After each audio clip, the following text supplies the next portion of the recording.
अगं ते काय तू तेवढ्या मिरच्याला चपचत बसलीस ग. आता काय करू, घरचे हाय ते लावलेले एक एक एक एक तोडले त्या. अगं त्या मिरच्या एकात आणल्या असत्या तर परवडल्या असत्या. 500 रुपयाच्यात रोप लावली आणि एवढ्या मिरच्या निघल्या त्या. कसं काय करावं तुला नग म्हणलं होतं बरं का लावायला बी. आवा मग तेवढे तर लावले ते की, मग तुम्हाला फवारे बिवारे काय कळत नाही काय? आता ते किलोभर तर मिरच्या निघल्या असत्या का फवाराचे औषधं आणि कसं ग.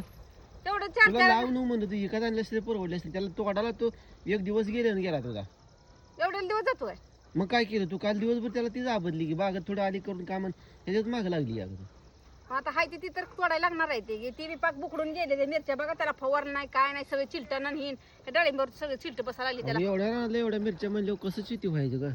अहो मग त्यात काय नसते, काय मिरच्याच आहे का, डाळिंब हाय त्यात, पुन्हा हरभरा बी टोचलाय. 5 किलो तर निघाय पाहिजे होते अगं. काय विकत आणलेलं परवडले असते तुला. नको म्हणतो तू काय करायला.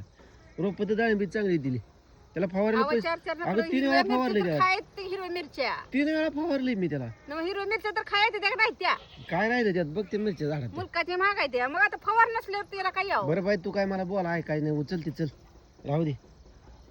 जवसाची करते ही चटणी तेवढी. आता कसं जसं अगं मला नाही का पोरांना शाळेत बांधून दिलं होतील डब्याला ग. पोरांचं निमित्त चालेल तुम्हाला लगेच. मला नको बाई तू खा मग झालं का. खाणारच आम्ही. तिखट आहे त्या मिरच्याला.